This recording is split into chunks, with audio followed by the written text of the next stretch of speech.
Hey, we're at Penny's. We have hot coffee and color TV. Welcome to Penny's Motel.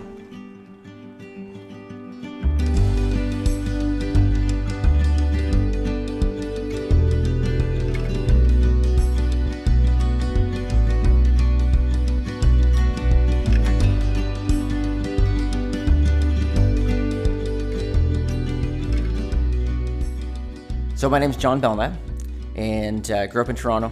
Always kind of worked in hospitality. Really fell in love with it. Was working at Rodney's Oyster House for a while, and then decided to open my own place up to downtown Toronto in the financial district. So we opened John & Son's Oyster Hut down there. That's been open for about 12 years now.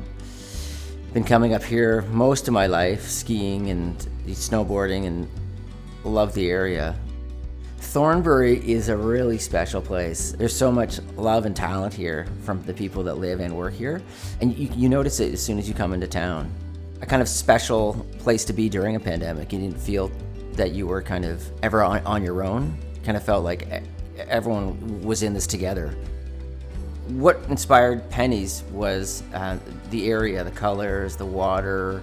A lot of other areas and properties up here are super busy and high energy, and we wanted this to be a little more relaxed and casual, kind of, surf ski vibe. I didn't know we were going to do this until the pandemic happened. It was a long road. I mean, with from the conception kind of idea to actually opening our doors, it took a lot of people and a lot of work.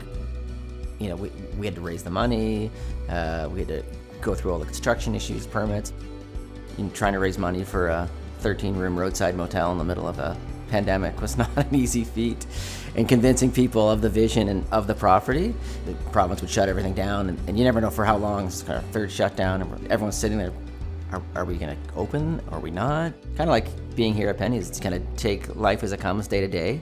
Yeah, we decided to do it. I'm glad we did. I could have sat there and just kind of said, well, I don't think we should open a motel in the middle of a pandemic. I'm just going to focus on the restaurant. This has been a bit of a savior in terms of, mentally and having something to do and just keeping positive and seeing the reaction of people, having the world kind of open up, people travel and having people sit out by the fire. And I got a comment that it's almost like you're at a hostel where you get this kind of people sharing and talking and kind of communicating. The pandemic really fueled that drive up to these locations where you can grab your laptop. Wi-Fi was something that we really wanted to make sure that was strong in the area because of the pandemic and people working from home. The space was designed in a way that's pandemic safe. There are traditions of motels. You drive up, usually traditionally to your door. There's no common areas, there's no elevators. All the rooms are vented on their own. We did little things like put keypads on the doors so that people don't have to come in to check in physically. Whether it's desks in the rooms or allowing people to bring their dogs up. All those little things, I think, allow people to get away from their day-to-day and help contribute that shift towards that work-from-home environment of, work from anywhere. Artworks at Penny's is definitely part of the experience, and we try to curate these little spaces so that when you turn a corner, you see something new. It's not all kind of predictable. We have that feature wall that kind of separates the road and the parking lot from the motel, so you don't feel like you're sitting on the side of a road, and it creates that intimate kind of experience of being back there. The food at a Prey and at Penny's really wanted to curate a bit of a different experience than from a lot of other places in the area. And of course, we wanted oysters on the menu just because of our background in oysters at John & Son's. The vibe is kind of, shareable, small plates, and local, something that we're really proud of. John & Son's helped a ton. I'd never opened a hotel or motel before. I remember sitting out there the first night that it was open, and the restaurant hadn't been finished yet, so it was just the motel. And when you open a restaurant, you're kind of running around like mad all the time, trying to make sure everyone's happy and trying to get as many people as you can in the door. It was just kind of the surprise of I don't have to be running around doing something right now. I mean, everyone's enjoying themselves, having a nice time, and it's all about kind of that slow hospitality here, where people kind of get entrenched and can really just relax and let all their troubles float away.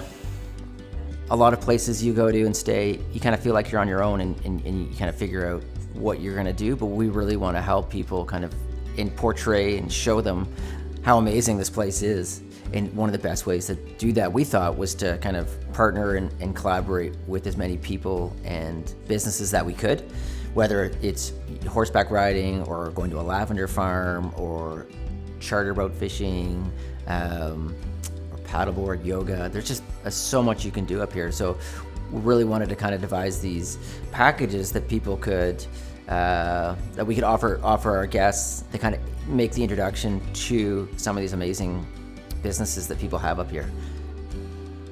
There's lots of room for amazing places that need to be built and created all over. So I would say, anyone that wants to get into it, just go for it. Start with that little picture or vision or idea and kind of grow it from there.